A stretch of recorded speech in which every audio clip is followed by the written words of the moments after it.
and welcome to Island Bowls Live, a live stream event live from the Victoria Bowls and Croquet Club on this gorgeous yet chilly Friday morning with my good friend Nick Bantock, riding side saddle with me. Nick, good morning. Good morning.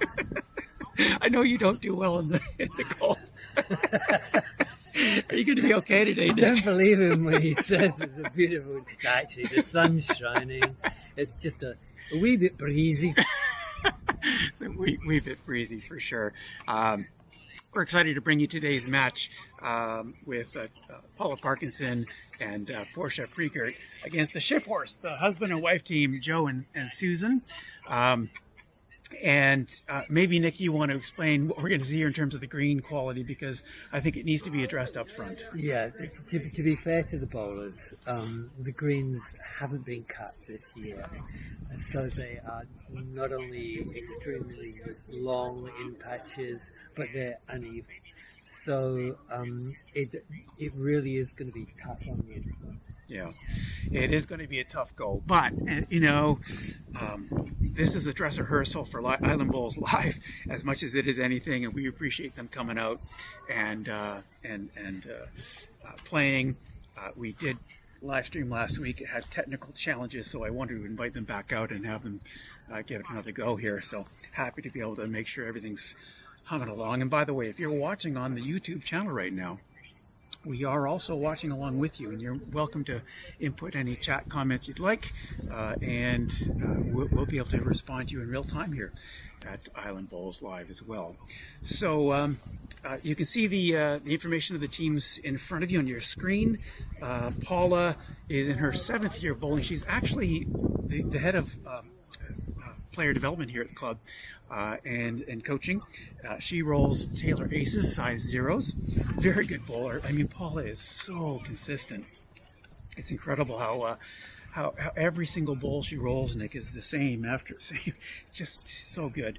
Yeah, and it's fun to play against someone like that because it really pushes you to be consistent yourself. Yeah, it does. She keeps you honest for sure. Portia Pregert is her lead, and she's also rolling Taylor Aces. I think hers are also a size 0. For the Ship Horse, Joe and Susan are newcomers to the club, believe it or not. They've been bowling under 2 years now, and caught the bug just kind of strolling by the club one day, and like I did, and I think like you did too, Nick. You just kind of I got dragged here by a neighbour, and like within 30 seconds I was completely in love with the game. Yeah, it is one of those games, and that's what I'm hoping to do with Island Bowls Live, is to introduce people who might be going, I don't know. It really is a spectacular game, and you really should try it. So Joe is skipping today. He's got, is he using the Tigers? Yeah, he's using the Tigers, which happen to be your old bowls. They are, yeah. Size 3 Tigers. And his wife, Susan, is using the Tigers, but she's using Tiger 2s. And she's using size 1 heavies. Both the Ship Horse have been very active in the club, volunteering all over the place, but they've also done their fair share of winning since they've joined. Susan won the novice interclub tournament here last year, and Joey won that same tournament 2 years ago. They've since been in numerous BSI and club and other tournaments and have done well. Portia's also kind of been heavily involved in the club, so should be a great game today. We're just going to mark out the placement of the jack, so we've got it exactly 2 meters from the end ditch, and then we'll get underway.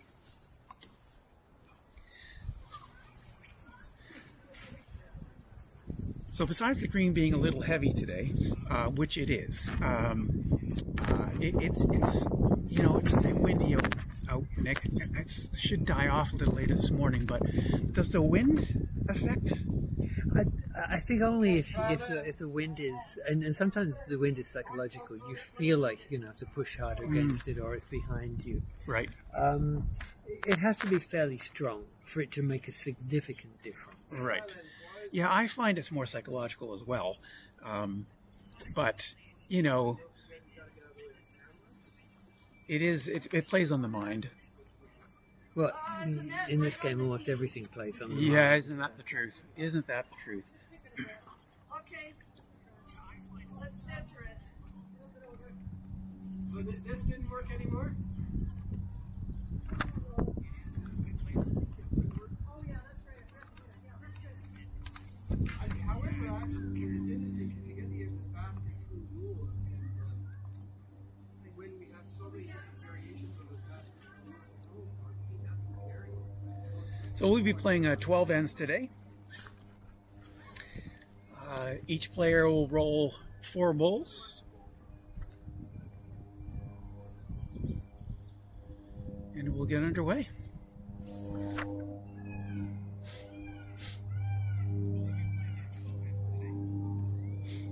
Okay, Joe's holding the height, so Okay, so we're still in trial ends. this is a test run. So, it's interesting. I was listening last night in a live stream about the importance of trial ends, Nick. Why are they so important? Well, first of all, it gives you an opportunity to try both sides, forehand and backhand, and get your line. But the other thing is speed. Speed is everything. I mean, in this game, you do not want to be consistently leaving the bowl short. Right. So it allows you to establish. I tell you what I do. I try and bowl my trial ends to be 2 to 3 feet past the jack, because that then tells my arm what's going to happen later. straight here, Right. a little faster.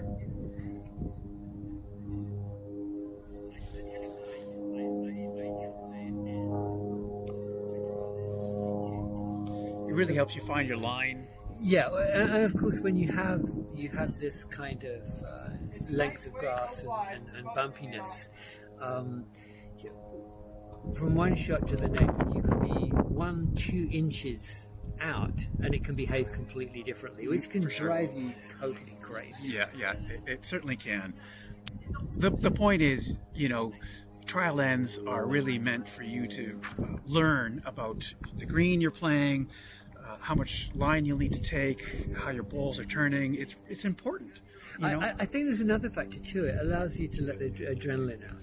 I mean, when you stand on that mat for the first time, if Right. you've never been in a competition before, it's extraordinary how much it actually affects what would be your Right. day-to-day natural movement in practice.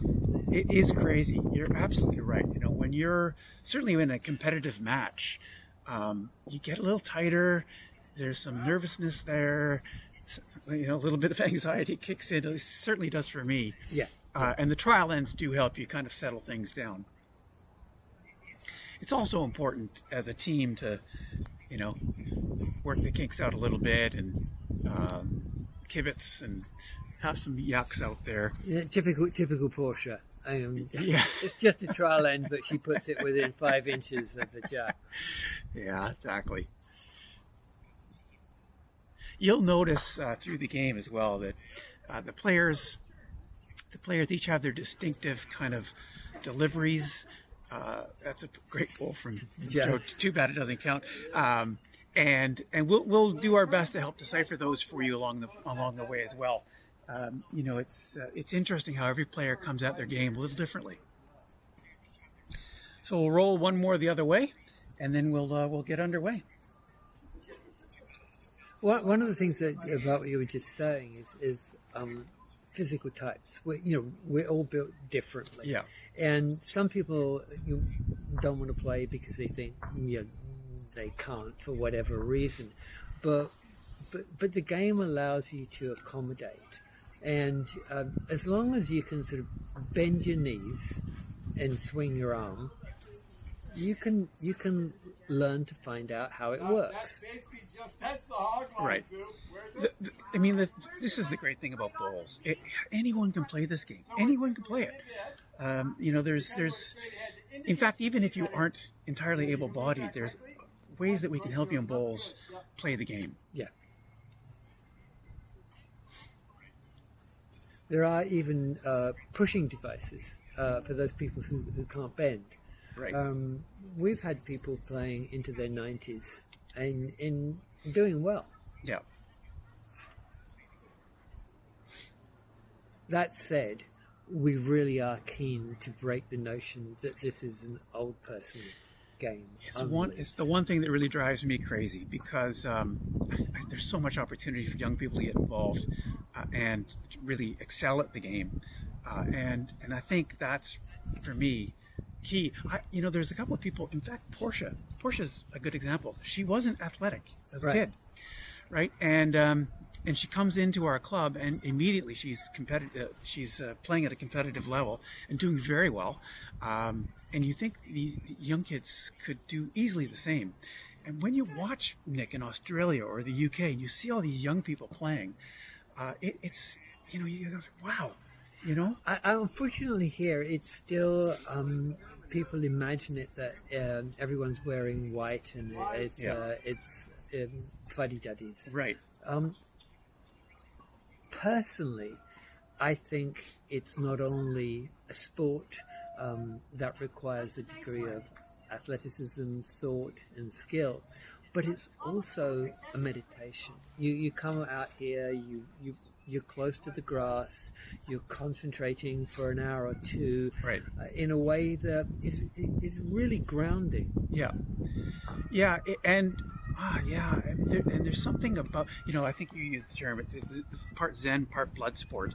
Yeah. There's a certain mentality, but, the game just gets in your blood. I mean, it's such a terrific sport, and young people really should try it out. If you're watching, April, by the way, which is when we're live streaming this, is open house month everywhere for bowls, lawn bowl clubs in the South Island, Vancouver, Lower Mainland. And you can come up and try. You just try it. It's not going to cost you anything. No, and frankly, that's how we got hooked. Just happened to come by and roll a bowl, and before we knew it, we're bowling. I was last week watching the finals of a fours, which means there's 4 players on each team. And this was high stakes, Nick. This was a $100,000 tournament in Australia. The winner's pool, by the way, is 40 grand. Australian dollars, mind you, but 40 grand. And the fourth was a 16-year-old kid. Yeah. Right? And he's got long hair. He's got the Vans running shoes on. He's got sort of, and he was brilliant. He was absolutely brilliant. Just a great bowler. And I look at that and go, wow, well, why not here? Why not here?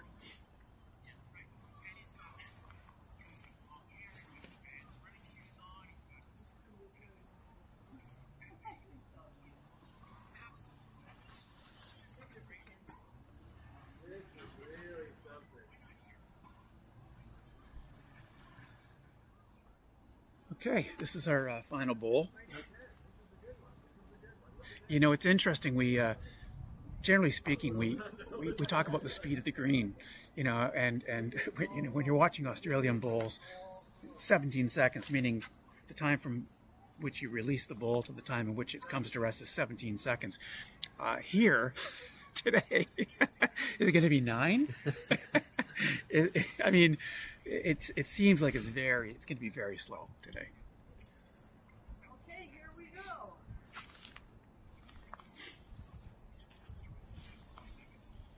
Okay, and we're good to get underway. The show is underway.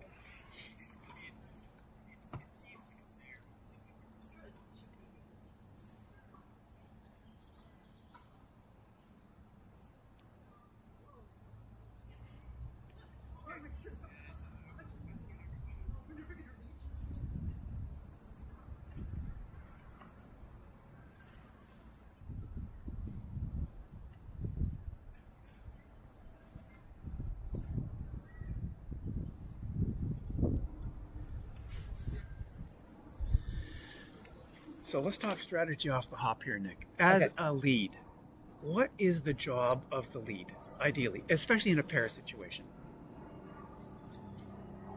I mentioned it before that you don't want to be short Because the bowls clatter the skip's attempts to get to the jack.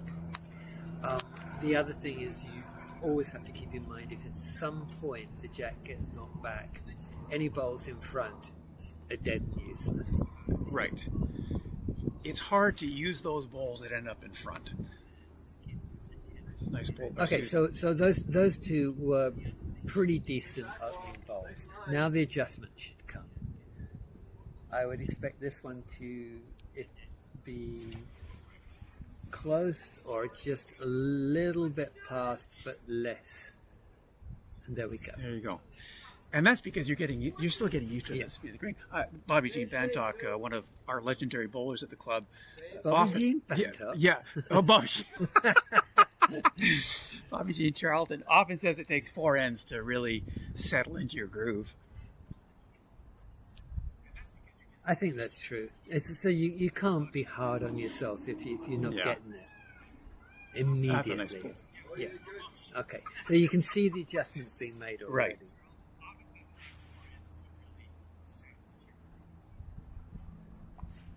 The lead's job is to set the skips up. Right. It's not just to put loads and loads of bowls around the jack, because those can easily be shifted. Right.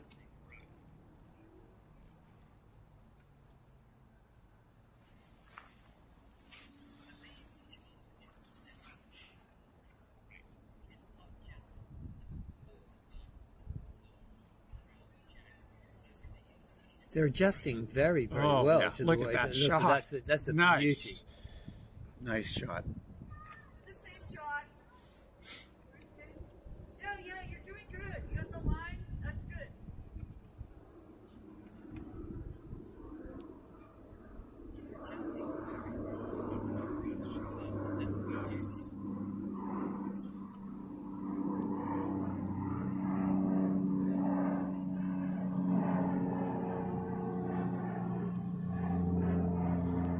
One of the things that can happen is you move a couple of inches out from your line and it hits a straight patch and it looks like it was a bad bowl. It Yeah. wasn't. No. It just didn't It's take the way you want. It's the nature of the beast. You'll find at any club, when you're playing outdoors, each side, the forehand, the backhand will swing differently than the forehand.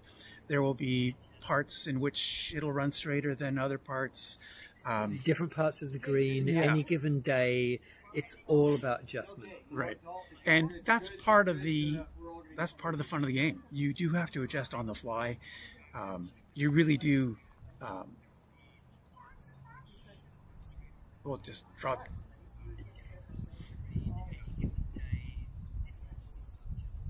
So we're eavesdropping on the skips, who are, by the way, mic'd up. That was Paula talking to Portia in between kind of bowls here. They're picking up the point. The other thing is, if you find a line, stick with it. Because to some extent, particularly in these kind of conditions, your bowl will stay in the track line. Right. But the other thing is, if you get a line that works, don't waste it. It's interesting because some might. That's a great bowl. Oh, actually, that's worked out really to Paula's advantage because it has bumped the jack back to Portia. to Portia. Joey's light with his He's gonna first be a little. one. It was a good line, but it's pulling off. It's a mess out front now. What do you try and draw in here? I think you're still trying to find a way in because it's pushed back. It's suddenly flattered. It's got a Hadrian's wall in front of it. Right.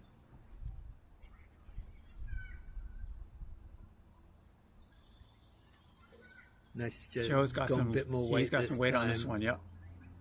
Oh, he's got the wick, so that's put him in second place. That's cut it down. That's the beauty about having bowls in play. And it's not going to get there.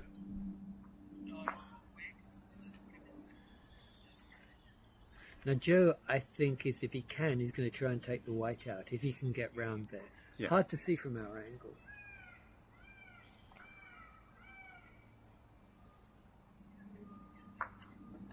Oh.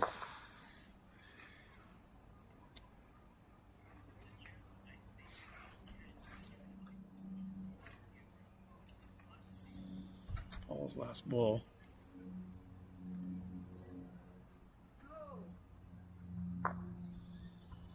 Okay, She's so opened it up for Joe. so- There is a straight line in here. He bowls a hard bowl. Is he going to go with his backhand?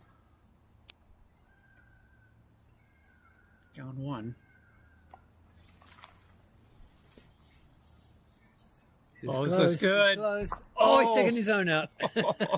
Fortunately, he replaced it. So, one down. Yeah, we'll watch it on the replay here. Oh, just so close. Okay, one to Paul and Portia.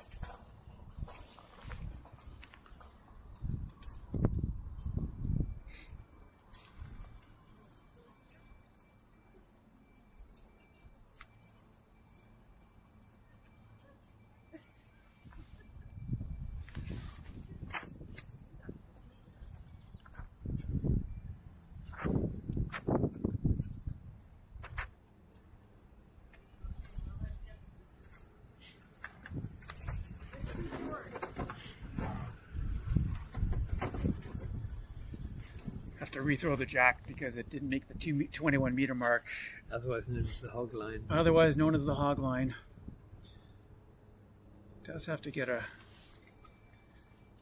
Ooh, that's a. In these conditions, that's going to be an interesting.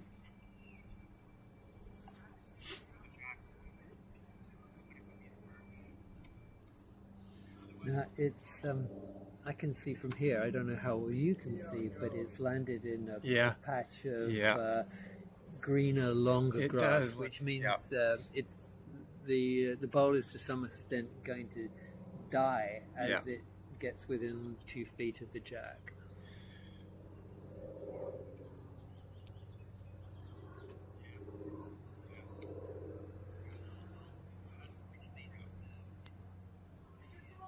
Here it comes. Looks That good. Should hold. Should hold. Nice shot. Very nice. But do you see how quickly it died? Yeah. Under normal circumstances, Yeah. on another part of the green, on another day, that could have gone 4 foot past. Yeah. Susan gets very low on her pre-shot delivery Yeah. routine. She's right here. You can tell almost immediately, you know, whether the bowl's going to be long or short. Yeah. Both as a spectator and when Right. it comes out your hand, sometimes you just know it's not there.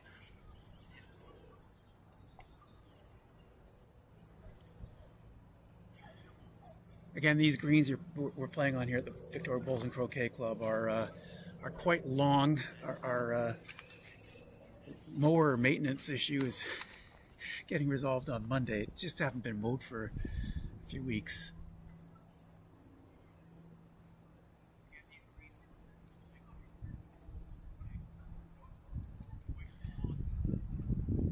See how Susan does Still this light one. again. Still light. She's going to get by this one. She's, Oh, oh, she's got it. Made it.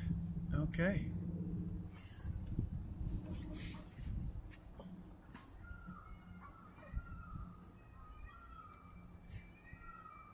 On the first end, remember, everything seemed to go past Yeah. when the adrenaline was high. Yeah. Now going back the other way against the grain, they're having to really fling it. So there's a useful bowl behind the jack. Call that a back bowl. I was talking to Susan before the game. She's using Grippo on the surface of her bowls. Grippo is kind of a polish, but it gives it a bit of a. Have you used it? Yeah, I've used it. First time I used it, I found it very, very weird. Yeah. But it does help when the grass is, say, slightly dewy. Yeah. Just to get a grip, particularly if you use bigger bowls. Not so much with smaller bowls. That's a great bowl. Because you can get your whole of your hand around it. But Right. big bowls, you need something to sort of stop it slipping out your fingers. Yeah. So she says she doesn't use it very often, but today grass is heavy and wet, and she thought it would be best to give it a try.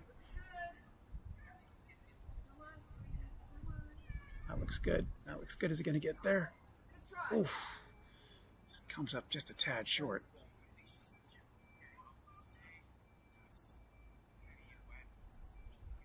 Okay, now if I'm Sue, I try and put this one past. So I've got a back bowl covering theirs.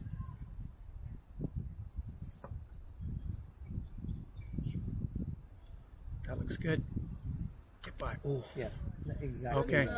So that's exactly what you called and exactly what happened. Now, you know, the reason you need to be back there as well as Team Paula is because if that jack gets bumped back, you know, you're exposed if your opponent's bowls are back there and yours aren't. No, I played in a game last year where we were 3 down, and with the last bowl, our skip dragged the jack back, and we'd got 7 behind. Oof. And we. So I mean, the demoralising factor on the other team to lose 7 and a swing of 10, in fact. Yeah. Yeah.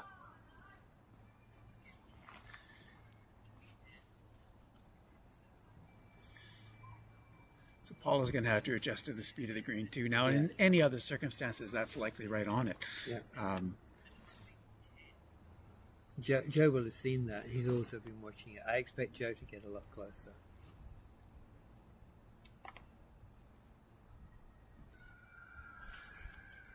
Although he's a bit wide. It didn't come round.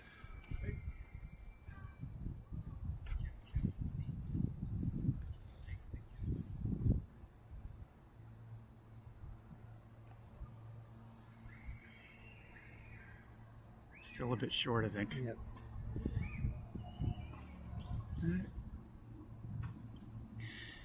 I use Henselite Tigers like Joe does, and theoretically they're the widest bias bowl in the Henselite lineup, but on a condition like today, you would never know it.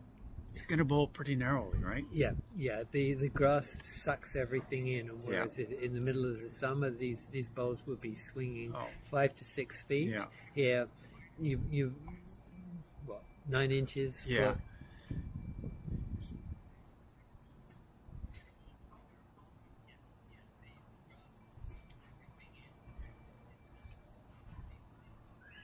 It looks like the ship horse are shot, but I can't tell whether or not the Porsche bowls from Team Paula are...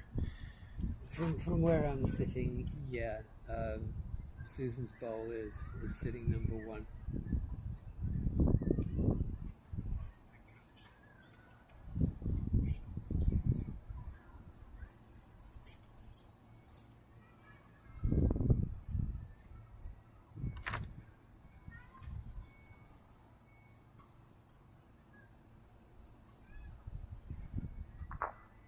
Oh, that might have just... might have... I have a feeling the orange is probably closer, but it's... Okay, so Susan feels that the ship horse are shot, so... Joey has to be careful. Joe's got to that be he careful doesn't here, yeah. advance, and that's why he's bowling a little lighter this time. No! Oh, He got away with it. He bowled that a little harder than he intended. I think so. Take that one and shut up. Get the tape out to measure this one.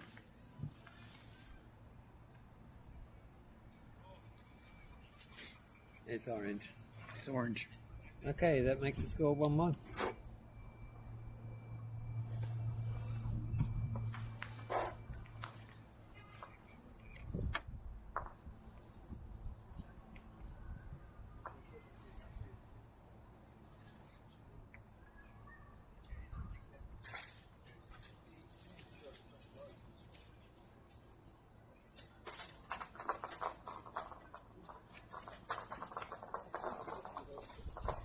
You were mentioning the rakes earlier. Yeah. In Australia, they tend not to use Yeah. them. They just kick the ball. Yeah. I've never seen a rake used in Australia or the UK. In fact, we had some Australians come here last year, and they'd never even seen a rake. They thought it was hilarious. You know, it does make the collection of the bowls at the end, you know, I think it makes it easier. But yeah, you'll never see it.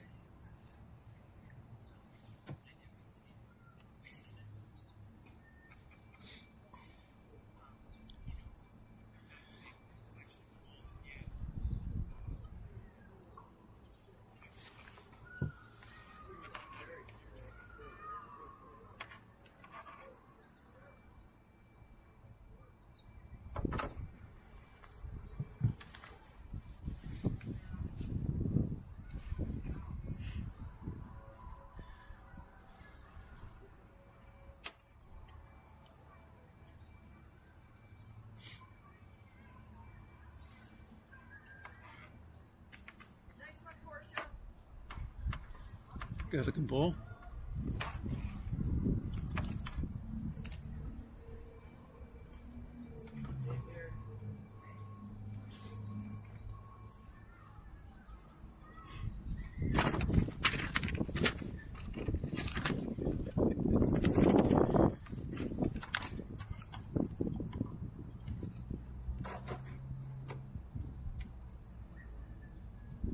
Looks like a nice shot.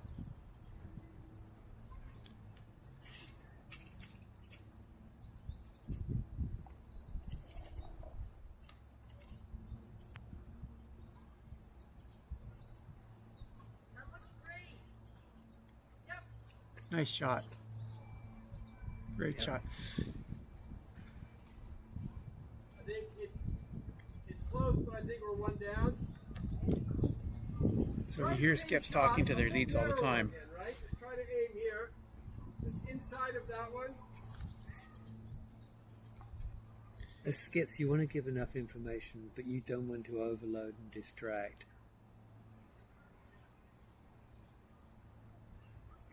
That works. Nice shot. Works very nicely. Nice shot. You can come this way again. If you hit that, it's good.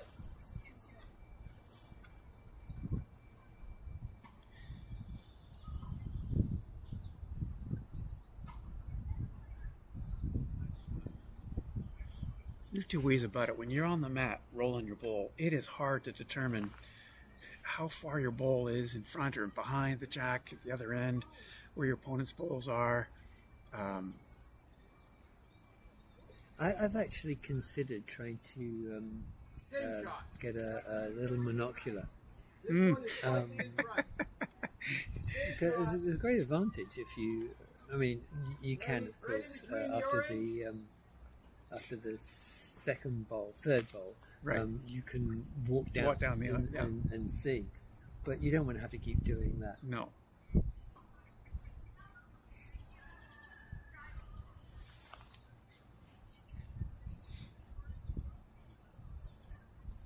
These days, with the advent of coloured bowls, it's made it so much easier. There was a time when everyone was bowling black bowls, Black or brown. and after about the 10th bowl down, you hadn't got a clue who was what. Exactly.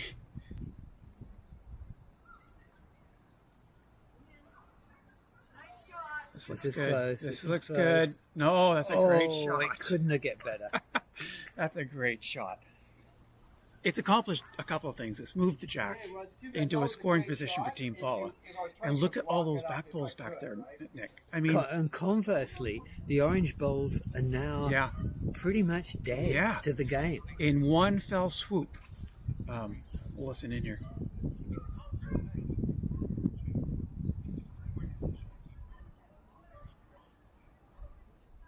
Yeah, so there you go. I mean, a skip's job is to try and keep spirits high, you know, and you know, Susan rolled 4 great bowls, and in one bowl, Portia's made all of Susan's bowls irrelevant. So you got to keep Susan optimistic that she did a great job.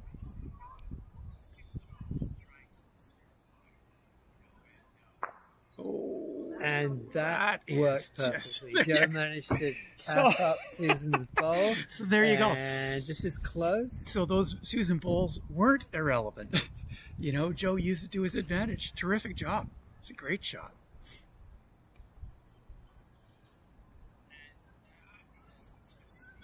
What do we know? What do we know? This is the great thing about bowls, you know, it looks good going in. That looks very good. Passed. Now, Joe could just tap his own up Right. or take the white out. So he's actually got probably a good 9 inches to aim at. Right.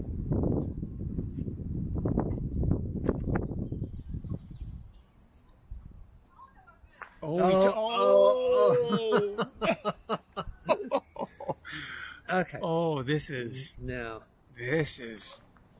so in the same end you've seen the jack bumped back twice. Okay, but it's close. How do you measure?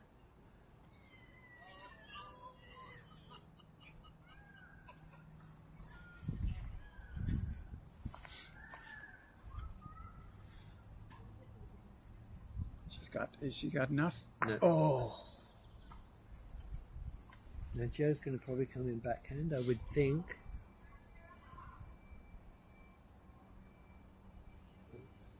Yeah. this is going to be interesting. So we'll see. Hear him out. So he's visiting the head, Nick. You know, he just wants to get his eyes right on it. He wants to know, to be absolutely sure whether it, because they're calling for a measure, if Joe's got a good eye, and he can probably tell whether his is 1 or 2.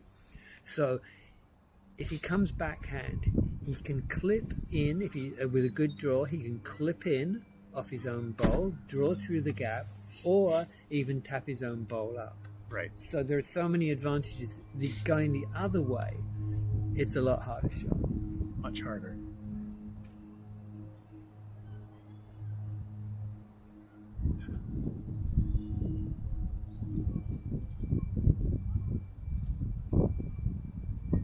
Way. Is he going to get by? No.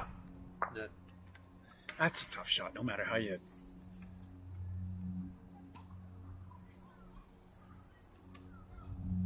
Gosh, how do you? Where do you? I think if I'm Paula, I'm going to try and block that gap. She knows where Joe's going to go. No, she's going the other way. She's going to try and draw in round the outside. It's way too ambitious. It wasn't going to turn that much in these conditions.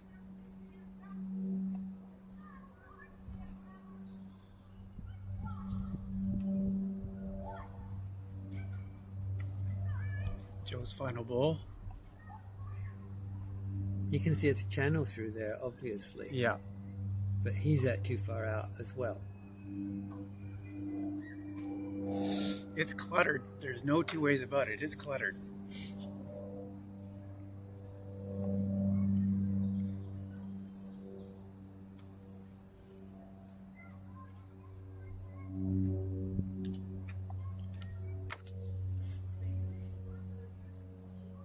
I don't think that's going to come in either. No, they're falling foul of the same line. Yeah.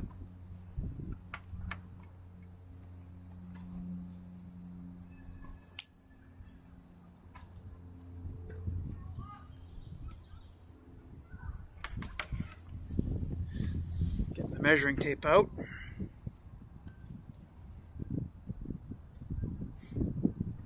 It looks like it's white. Okay, one for. It's working through your watching. You need to make sure you're on the screen safe. It's working.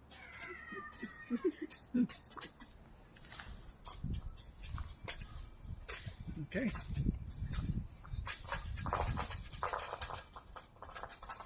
Two one 2-1. on Porsche. Yeah, 2-1 for Team Parkinson. Fourth end now. We're live from the Victoria Bowls and Croquet Club in beautiful Victoria, British Columbia.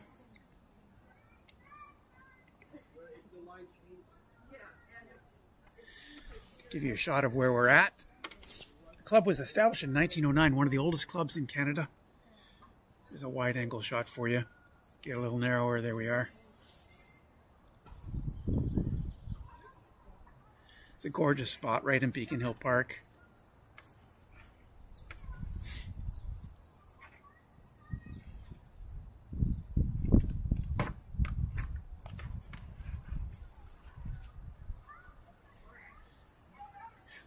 We're so lucky to have this facility in this beautiful park. I know, Nick, you live within walking distance, so do I. It's just spectacular. Well, you can't see obviously you're focused on the green, but when I sit back and look around, there's a 14-foot high hedges on two sides. The cricket pitch is just over the other side of the hedges. Behind us is the clubhouse, and to the right are a load of pines. So it's really well shielded. Yeah. We have two greens here at the Victoria Bowls and Croquet Club, and the green behind us on the other side of the clubhouse has got croquet going on it. So if you're not a lawn bowler, you could certainly be a croquet player, and no reason why you shouldn't come down and check out our open house, which is happening April 26th and 27th this month between 12 and 4. You can go to the Victoria Bowls and Croquet Club website to learn more. That open house, by the way, is for the whole family. You can bring everybody down, and we'd love to see you. And as I mentioned earlier, pretty much every club on the South Island is having an open house in the month of April. Season really kicks into high gear by the second week of May.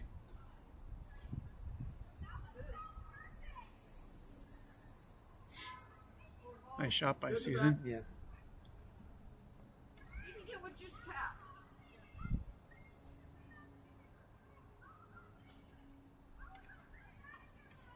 Paula wants coverage, so she's asking Portia to try and put one just past, probably a couple of feet. Yeah.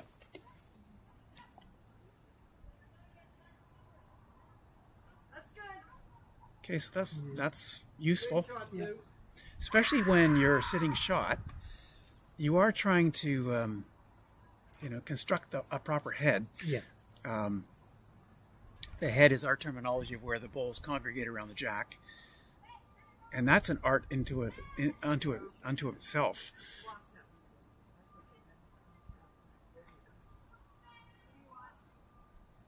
It's interesting. When I first started bowling, Nick, I thought my job as a lead was to get every single bowl to the jack, every single time, and actually that's not the nature of the.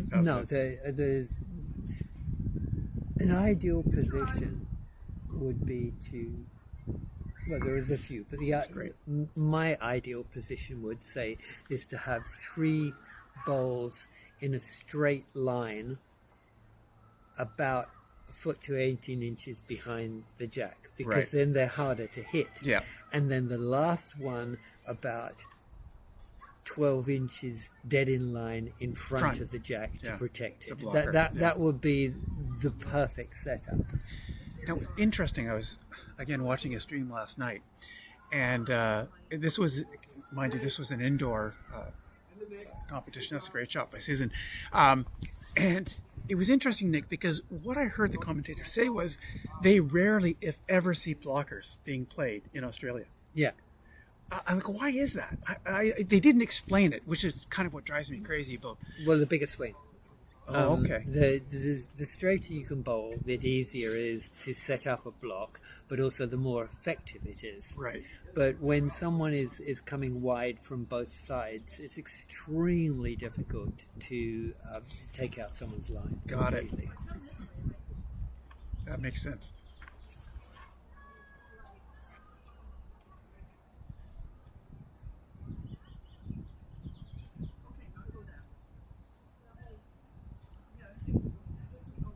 So we're eavesdropping on Team Paula here.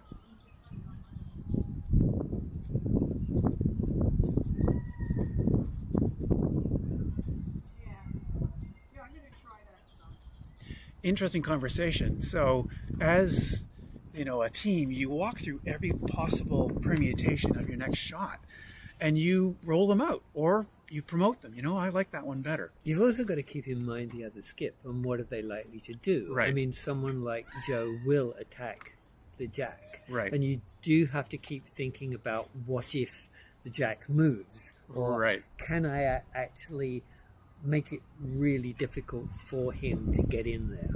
Right. You do have to think about your opponent's next shot. Well, it's like a chess match. I mean, if you don't think about what the opponent is Right. going to move next, you're wasting your time.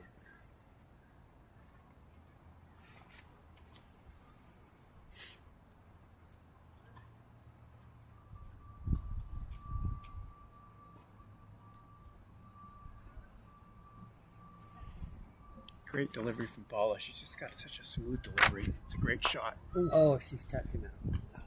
Okay, that's actually probably useful because if he wasn't shot, he was second shot. Yeah, and he could also clip in off it because it was just shy of the jack.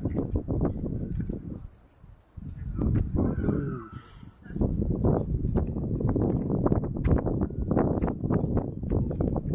We are outside today. It is a little cold.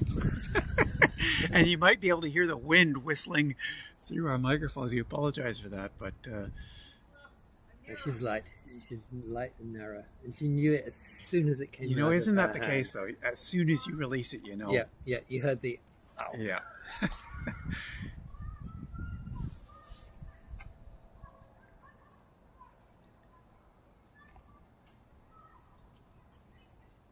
No, I can't get the line. Oh. I'm just dying here.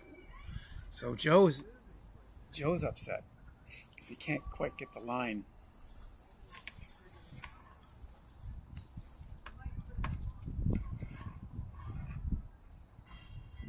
Nick Bantock giving coaching off camera here.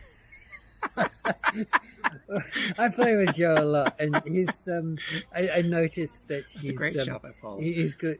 He's giving a little flick of his So fingers we'll watch. at the end. We'll watch his delivery. Yeah, He's so- got an interesting.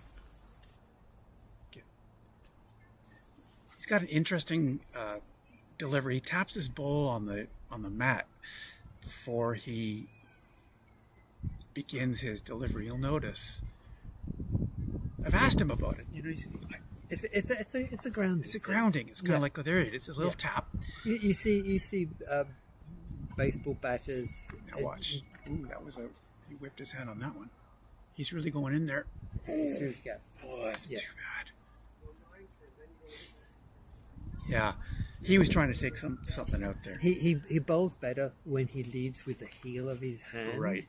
and stays through it. When he flips his fingers up as he delivers, he can lose a little bit of line, but he also Right. loses his pace. Right. Okay, that was 2. Two. Yep. So Paula and Portia lead 4-1.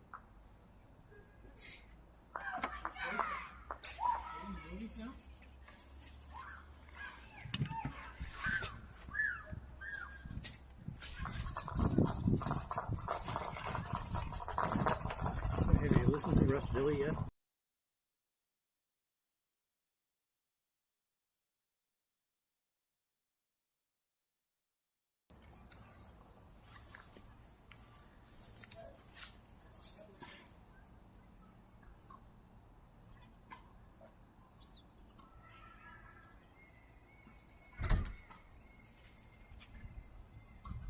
So the score's 4-1 after 4 ends. This is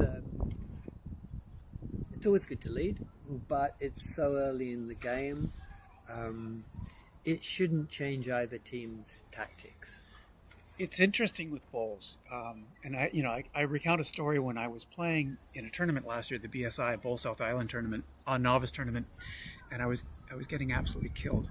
If I'm to be honest, I changed the placement of the mat, moved the mat way up, and I pulled 8 points back. I still ended up losing that match, but you're never really out of it in bowls, you know. And 4-1 is like no big deal.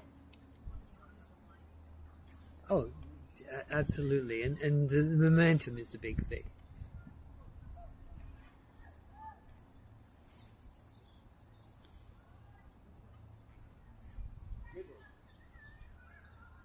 Yeah, momentum plays a big role in it. I referenced my tournament last year, and I can tell you, Trevor, who I was playing, said to me after the game, as I began to eke 1 and 2 points back on him, he started to lose some confidence.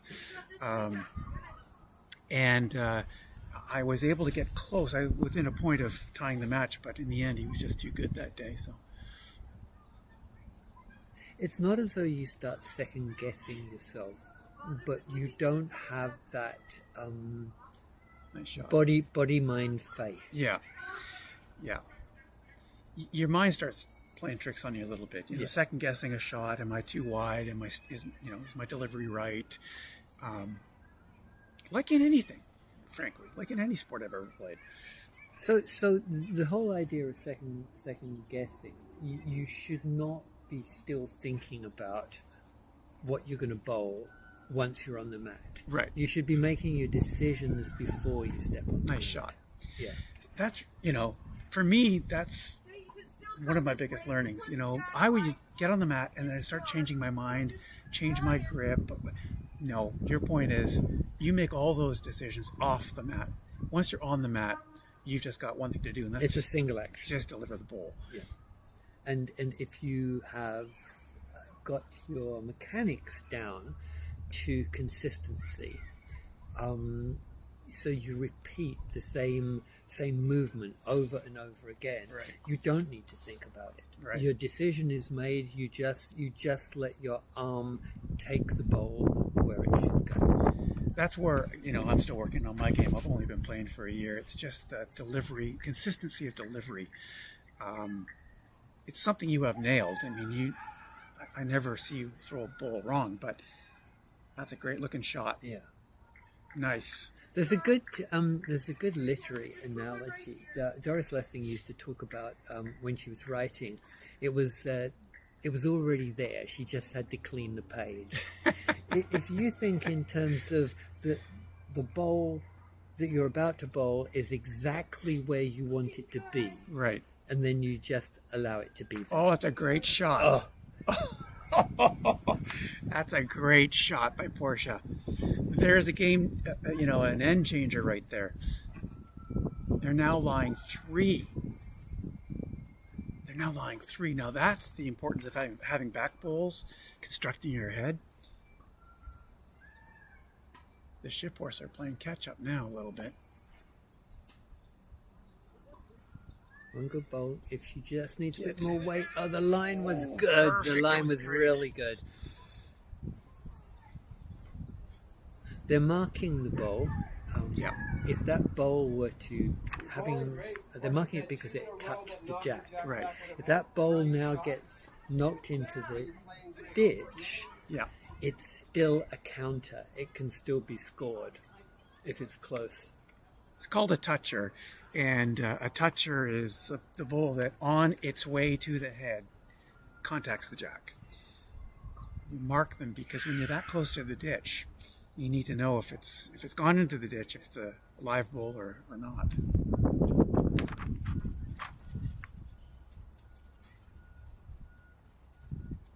It must be marked at the time, though. Yes. I believe it's 30 seconds. 30 seconds. Yeah. Yeah. Once that time has passed, you can no longer mark that bull, so it's something to keep in mind. So Team Paula is sitting pretty here at the moment, up 3 after a great shot by Portia. That said, given the position, Joe would expect to be able to put something in there to... Oh, look at that I shot. mean, Look at that shot. That's excellent. Okay, so then they're now 4 down. So Joe just has to put something in, hopefully within a foot or so of the... Is that not a perfect shot from Paula? Right behind the jack. Hard to move out of there. Here comes Joe. He's inside. He's just slightly too strong. That would have been lovely. Just watch that on replay. Just on the inside. Now, if Portia can drop one on that line, but a little bit short, she's going to make Joe's job almost impossible.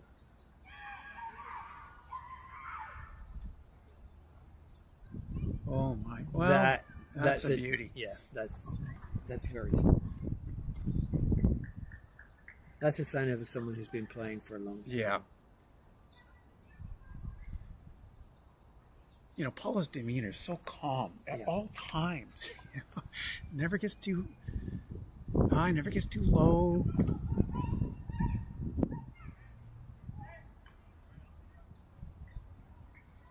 Okay. Joe has, you know, he says funny things when he's in a rink, but I can hear him now saying, "Oh, I can fix that." You know, he's constantly analyzing what he's been doing and how he can make the next bowl better. He knows he's got to get one of the next two in, otherwise they're being beyond big, absolutely crucified.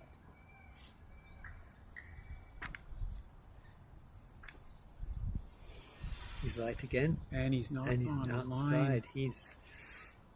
Okay. I think he's doing a number on himself. Yeah. He's being too hard. I played with Joe so many times. Yeah. And when he believes in himself, Unstoppable.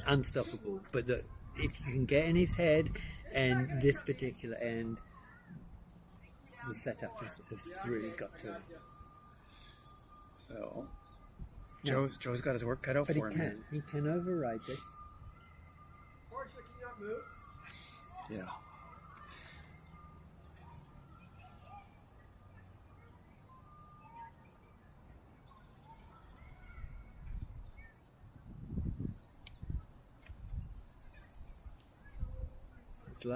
It's light. He hasn't got through. He hasn't quite. Oh, he has maybe. He's probably cut it to 3. Here it comes. We're going to watch that come in on replay here. Oh, it's the perfect line.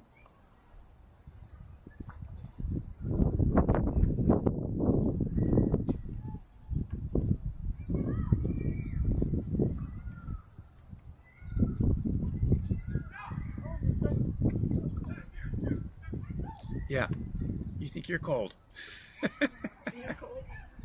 That's what happens when you sit up in the shade.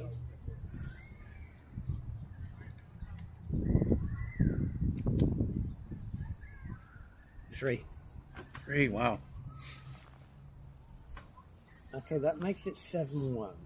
And this is the halfway stage coming up at the end of this next end.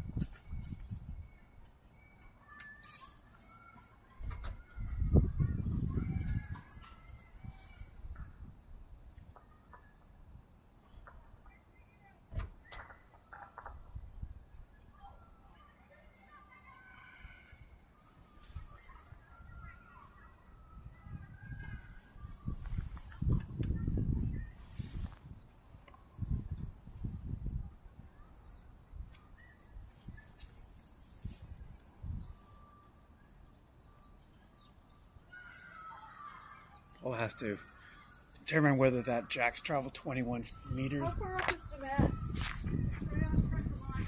The back of the mat? That's good. Center?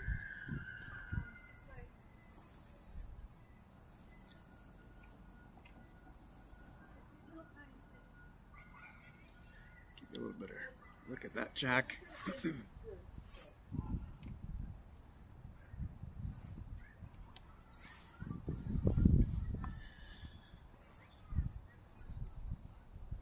So here at our club, it's and on, most of Canada, your jack has to travel a minimum of 21 meters. That's determined based on the size of your green. In Australia, it's 23 meters because the greens are larger.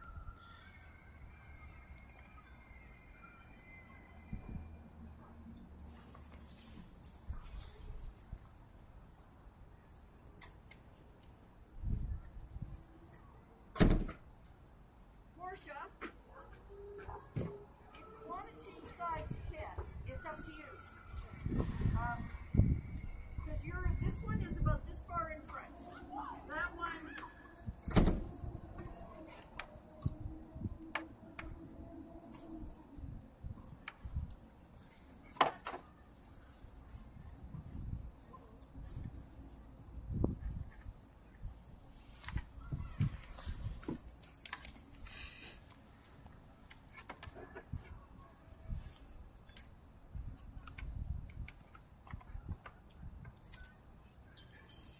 down 7-1.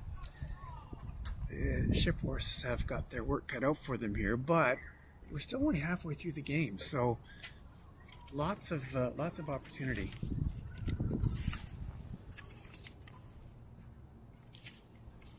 Got it? Yeah, put one here.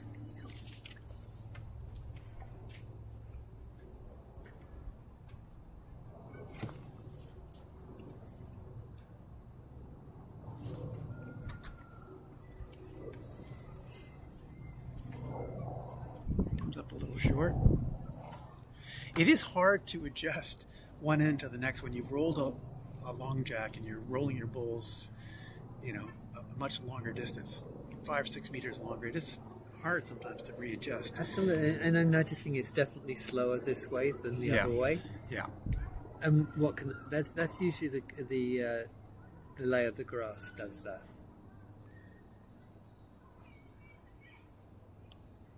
This looks good. This looks good. Oh. Now this is a good head building. Right. This is actually what the what Joe and Sue need is to get something sort of complex, Right. so that Joe has an opportunity with the last bowl to really change things drastically. Portia's gone by the jack. Probably didn't want it quite that deep, but given that there was only, given that their opposition was behind the jack, we needed something back there. Aim at this. Try to just be a foot or two behind. Right in this area would be lovely. Aim at that.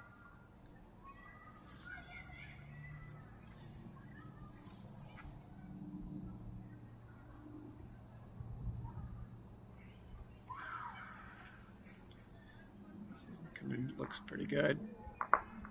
Oh, Actually, She yeah, might have worked. She yes, might have worked. might just be the perfect shot. Actually,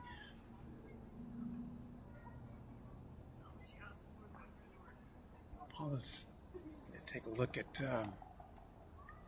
who shot.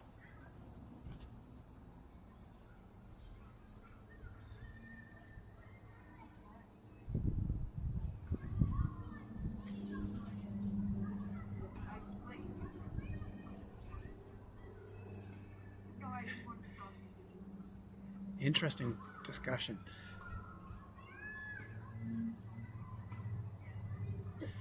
Interesting. Paul is talking about Portia's prior shot, and probably would have had Portia roll a different bowl, but Paula said you were on the mat, you were focused and concentrating at that point. I didn't want to interrupt you. Yes. It's crucial as a skip, really, to know when to communicate to your lead and when not to communicate,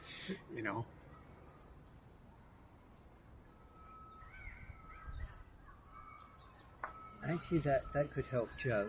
If Joe were to get a powerful shot onto those three and shift them, Yeah. they'd be well up. Yeah, this could be a very good end for the ship horse. He's light again. Light again. He's going to kick himself. Yeah, he is. Now, he's still got 3 bowls left, so there's lots of time.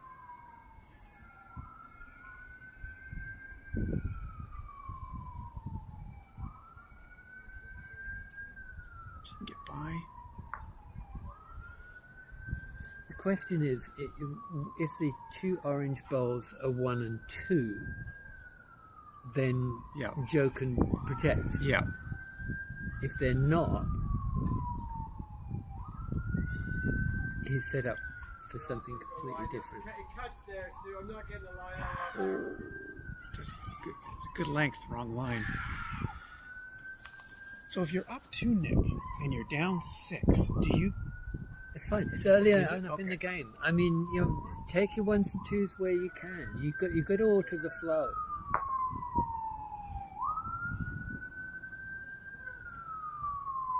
If I'm Joe, I try and move that group Yeah, over there. I would absolutely go after it. Try and move it, and the perfect shot would be to move some of them looks out like- the way and leave yours dead.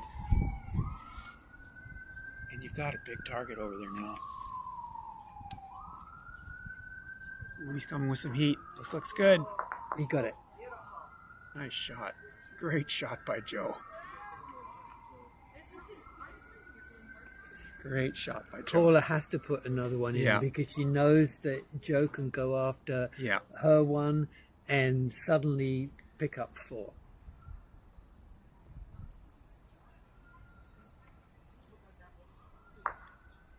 Okay. Okay. This opens the door here for Joe. Two up. Yeah, so Take this one out and everything changes. Oh no! Oh. He's drawing. interesting. Interesting. He's just I- accepting the 2. No, still 2. There is Careful.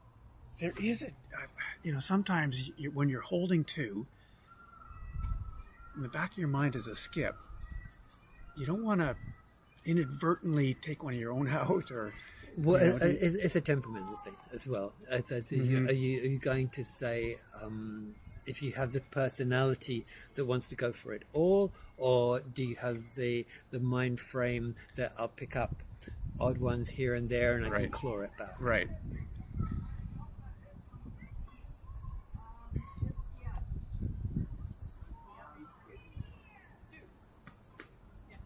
Yeah. 2. Okay, so they got the 2 back. 7-3, and that's only halfway.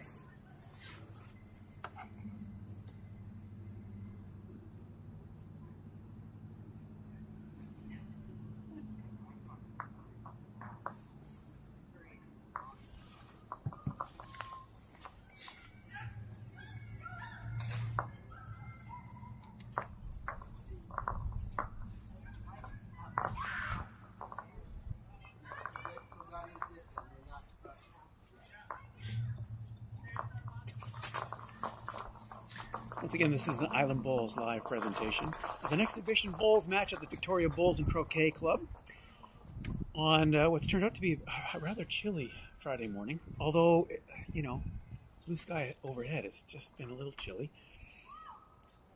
Between Paula Parkinson and Portia, her lead, and the ship horse, Joe and Susan.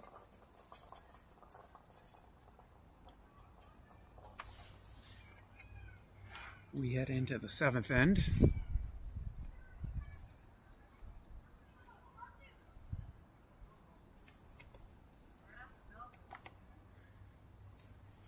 Portia, make sure you get it. Yeah, make sure you get it to here.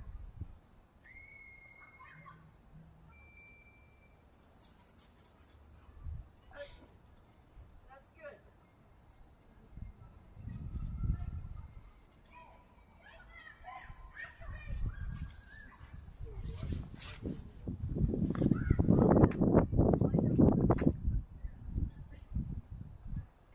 Joe had asked for a shorter jack because he wanted to just change the pattern of Yeah. the game. That's underutilized part of the game, I find, is changing the length, changing where the mat goes. Yep.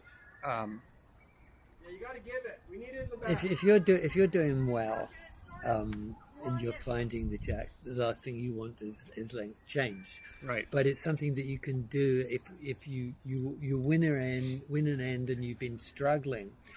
Definitely change the jack length. There's no question that by doing it, you are messing with your opponent a little bit. Yeah. And I found that the most impact I would have is by moving the mat up, as opposed to leaving the mat kind of at the 2 meter mark and rolling Yeah. a shorter jack. For some reason, psychologically, it seemed to have a more of an impact on my opponent. Well, you bring the ditch into play as You well. do. And when you bring the ditch into play, it can really change the dynamic of the game entirely.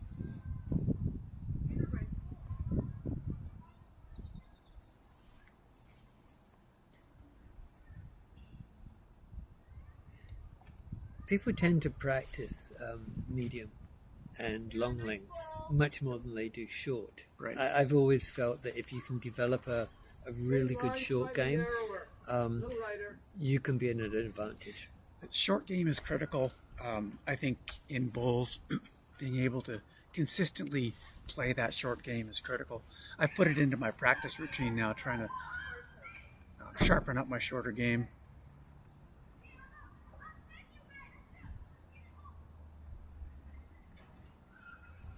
I don't think that's going to get there. No, it's not. She bounced it. Happens. Yeah, it still did okay. Okay, Portia, you're 3 feet in front here, and this is shot. So that's, don't worry about that one.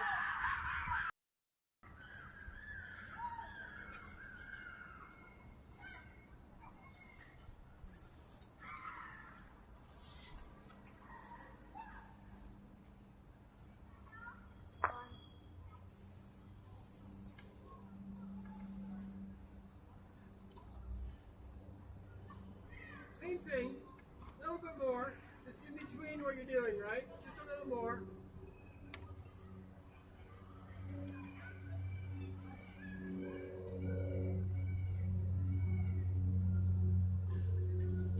That looks more in control. It's a little wide. A little wide, but two back poles now. We've already seen a couple of times how that's really benefited 3 feet in front. Team Paula. You can come around if you want.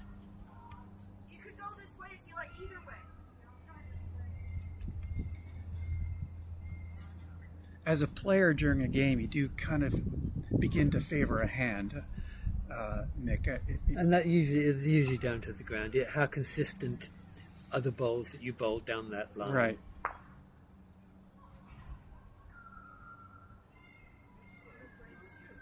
I know in my experience, it seems to change game to game. You know, one game I'm feeling good about my forehand, but the very next game, my backhand's a better bowl for me. Well, that's just a sign that you're actually quite well balanced on the mat. People who are only comfortable on one side are at a huge disadvantage. If you're playing in a game and you find that there's no easy line, there's some kind of ridge in there, so that if you go slightly to the right, it stays straight, or if you go slightly to the left, it then swings right across. You're probably going to have to change sides. You can't keep doing the same thing over and over again and watch it just miss. Yeah. So try coming in the other way. See if you can find something that actually naturally takes the bowl into the jack. Right. You and I are both soccer players, and you know, you have your favorite right or left foot, and anything that's played off your weaker foot can be a challenge. In bowls, that can't be the case. You've got to be equally as strong, I think, on both sides. Oh yeah, very definitely. I mean, I've played with players who had a wonderful one foot, but the other one was just something to stand on. Yeah. Actually, some of the great players. Great I mean, shot. someone like the great Liam Brady, who used to play for Arsenal. I don't think I ever saw him use his right foot. Nice shot. Nice shot, Joe.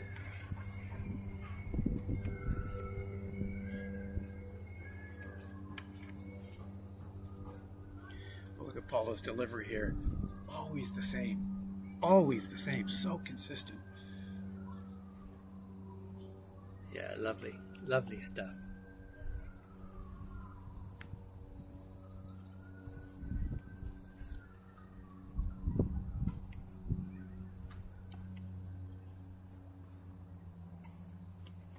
Oh, yes, well done, Joe. It's a great shot. I wonder if Joe is starting to bowl a little harder, a little stronger to just work it out of his system. I'm thinking, yeah. It's like he's getting a bit frustrated. Yeah. So he's not going wild, but he's just saying, okay, I'm going to go after her bowls rather than drawing, which isn't working. Yeah. I notice he's I went narrow. he's quick on the mat now. Suddenly, I know. Yeah. And Go wick him nicely.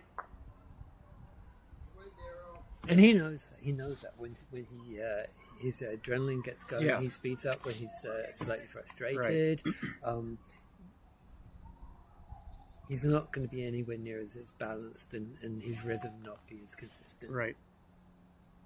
we're all the same. I mean, it's not just Joe. Every single Everybody. one of us has experienced this. And you realize, why the heck did I let it go that quickly? Yeah. So that was one more, 2 pull-ups.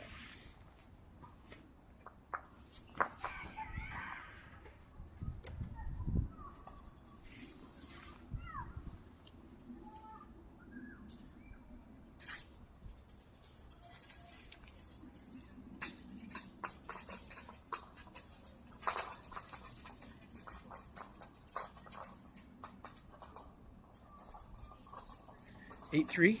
A3.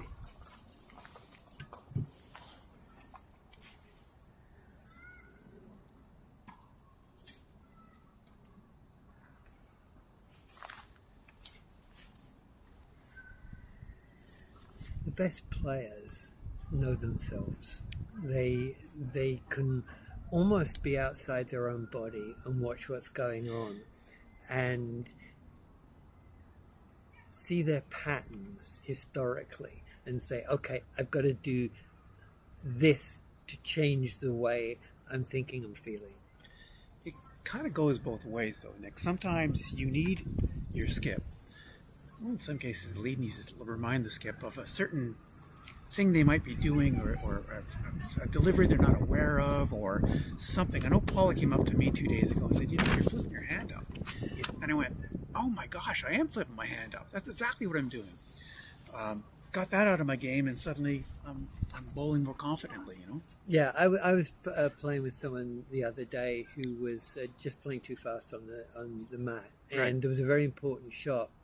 And as skip, I suggested that he came up halfway off the mat to look at the distance, turn around, look at the distance behind, and it seemed like what I was doing was trying to advise him how to understand how far he had to bowl. But what I was really trying to do was to get him to slow down. It was brilliant. I was there. And I, obviously as I watched you, I knew what was going on, but it was brilliant. And he had a great shot. So, it worked. 6 feet past.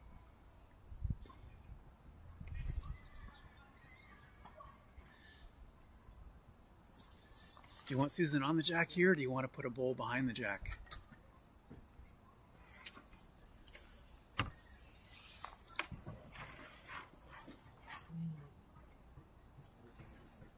That's a nice shot. Okay.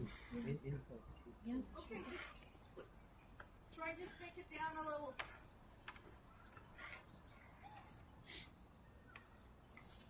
In the end, she did get the... Looking good. Yeah. Good shot. In between them. Between what? In between the white and the kind of go. If you can just try in the white, just for placement. You were talking about how skips can help their leads by being not just making good suggestions, but being encouraging, being kind. I've played against Bend the other way. teams that it was the other way, where the skip was losing patience and getting irritated, and their body language or even the things they said were negative towards their lead, and time and time again the lead would mess up because of that. Yeah, I think I've seen what you've seen. I've played hundreds of games by now, and I can tell you that I notice the skip's body language as a lead, and it does impact. If you find your skips getting frustrated with you or with the game or with the result, it does impact negatively for me anyway. How I approach my next bowl. So It's a good shot. that's nice. Good spot. Being a good skip, there's a lot more to it than just simply how well you bowl your bowls when you're standing on the mat. Right. Yeah. you've got to really read, not only the game, but your lead. If they're struggling, what do they need? How can you help them? Some people just need encouragement. Yeah. And, and you do that by if they bowl a better bowl, it gets within like a foot or two of the jack. You really clearly vocalize Celebrating to them. Yeah. Really well done. You clap them. You let them know that you appreciate them. It's a great ball. It dropped back. That's one of those, terrific ball, but I think the ship horse will now be shot. Yeah. So what does Joey do? Does he try and I think take he's that I think he's out? going Does he out. just If draw it were it me, in? I'm going after Paula's pole there. Yeah. The purple one. I'm going to try and. I'm not going to throw a ton of weight at this. Like 1 1/4 weight. Yeah, I was going to say throw 2 yard weight so the bull would. Oh, he's a little light. Oh, he's light. Okay. Was that a block? Well, he's up 1. He needs to start He scoring. Yeah, here. he needs more. So I don't think that was intentional.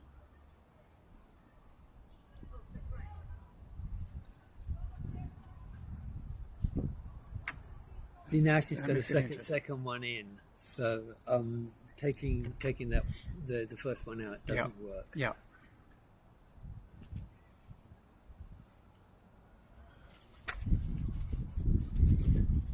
Oh, look at that! Oh.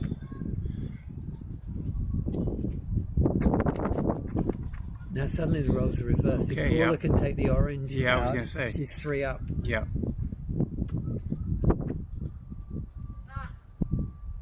Not happy with Not it. happy.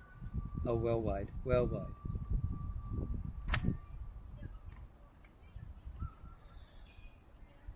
Joe can get down to that purple Paula bowl. No, she's in bowling it good- light again. Could get Oh, there. it's It just could get make there. it, Could get there. make Get it, there. make Go, it. go, Yes, go, yes, go. it has. Nice. Oh, unfortunately, it's tipped it away, and I think They're now just still holding 1. yeah, that was extremely unlucky. It's going further and further out. Okay. So Joe Now- knows the line now. Yeah. One more. He could be sitting 3 One up. if he finds a way to get Paula's purple bowl out. Hard for us to see on the line Hard for us from to see the here line, yeah. how easy or hard that is. He's just moved on the mat to get a Yeah. different angle.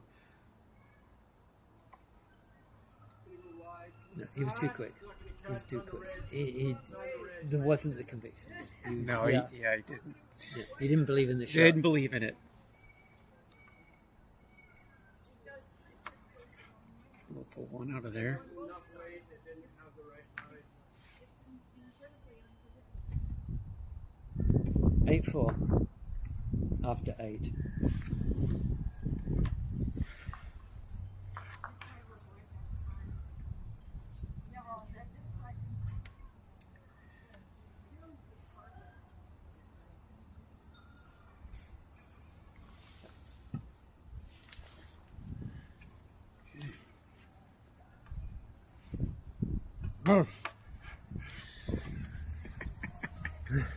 That was me shivering.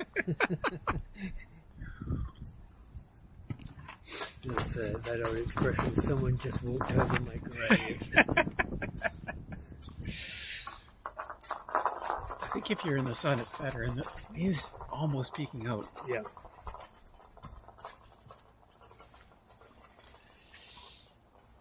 Eight 4 heading into the 9th then. So this is still well within reach of the ship horse. Sometimes when you're only ahead by 3 or 4 shots, that's almost as tough as being behind. Yeah.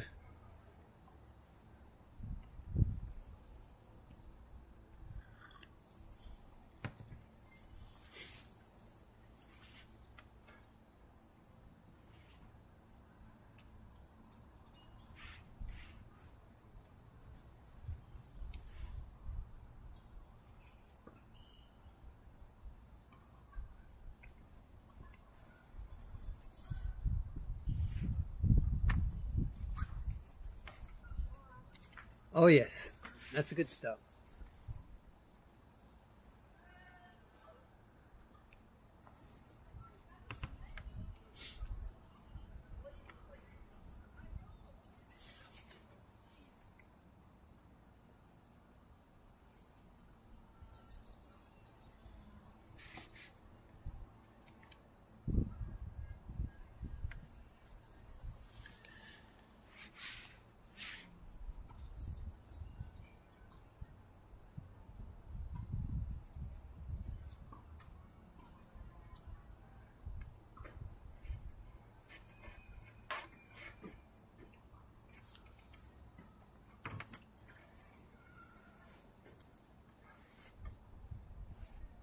Good weight. There's this far back.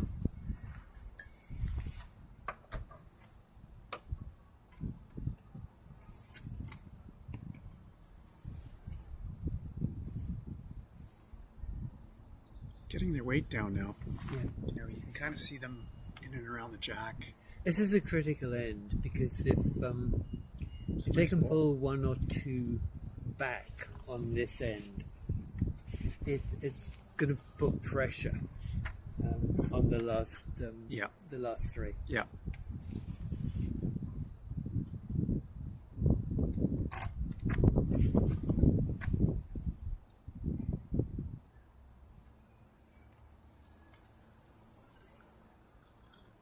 That's strong, but does give the back. Okay. That's actually not bad.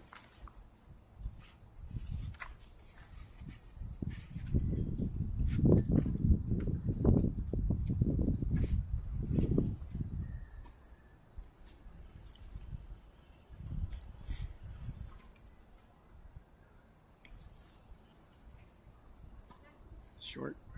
Just a draw, Portia, anywhere in here.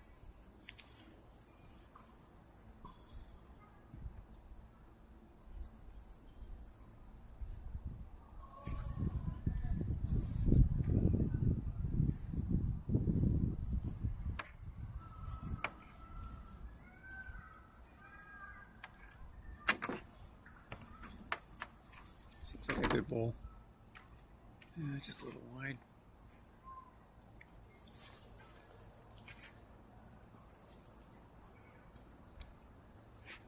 How far is that white one? Parallel. 18 inches back, 16 inches back. So he's again communicating to Susan where the opposition bowls are, where her bowl is in relation Could be to them. good. This could be very nice. Very nice. It's a great shot. Nice hit. Sorry, go ahead. Stop. Nope. Go. Just in anywhere in this area.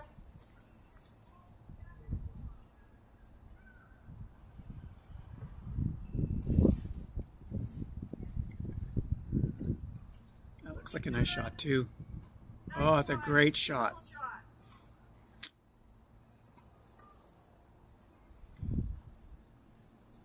This is shaping up to be an interesting end. You've got every bowl but one behind the jack. But they're dotted. Notice so that Yeah. if the jack moves, there's nowhere that it can go where anyone gets more than 2 points.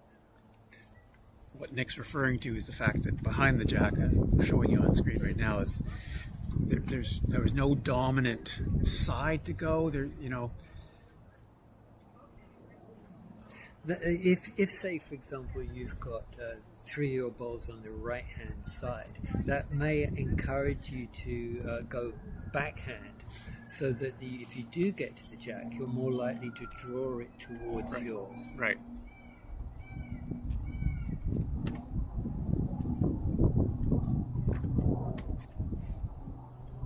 Ojo is in. Oh, No. Oh.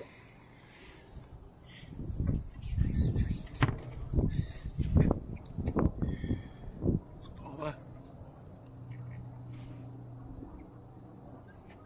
Once again, she's no, just a little puff. That looked like it was good way. That's fast, Joe. Yeah, His delivery was he's delivering quick. but he's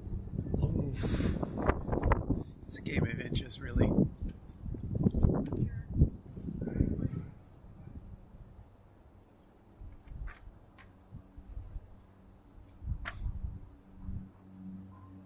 That looks quick too. It's getting flattened, the ground, and the sun It's is getting- coming it's out, getting which is quicker. going to change the pace Yeah. by sort of maybe a foot. Yeah.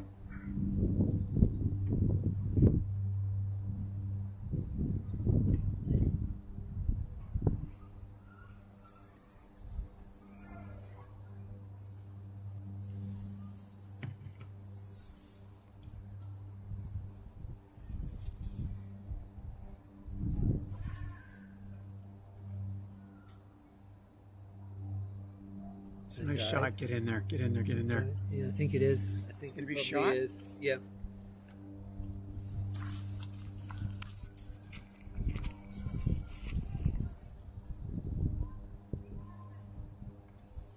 Not so much. Now it's cutting. Why is mine cutting and yours is not?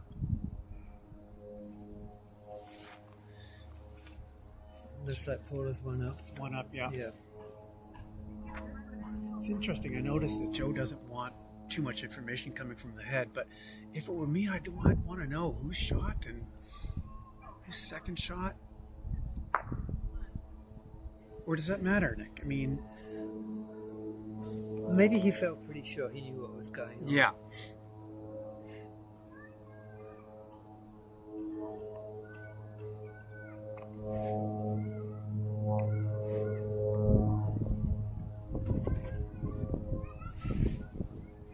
Nine, 4. Okay. 3 ends. 3 ends to go.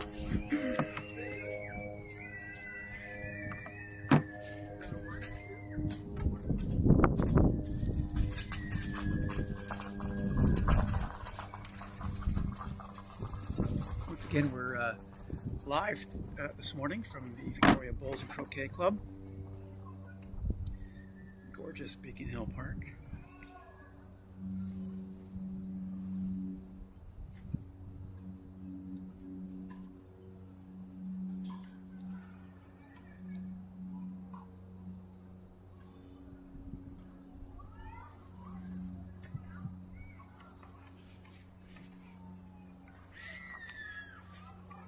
For those who don't know the history of the game, it goes back a very, very long way. Yeah. I mean, people were playing bowls back in the 1500s. There's evidence thousands of years ago they were playing bowls. I mean, the first documented documentation of bowls, 1200s in England. A variation of the game has been around a very long time. The famous anecdote of Walter Raleigh when the Spanish Armada was coming, that he was playing bowls at the time, and he wasn't going to go to his ship till he'd finished his bowls game.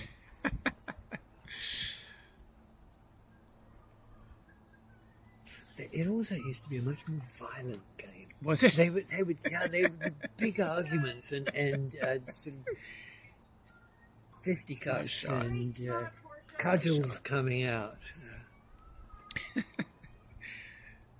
Don't worry, it's not like that now. Mind you, most sports were like that. I mean, Yeah, the early days of football were pretty damn violent. yeah. There's been some interesting innovations in the sport, although you would think that, how much has changed. The bowl itself has changed so much.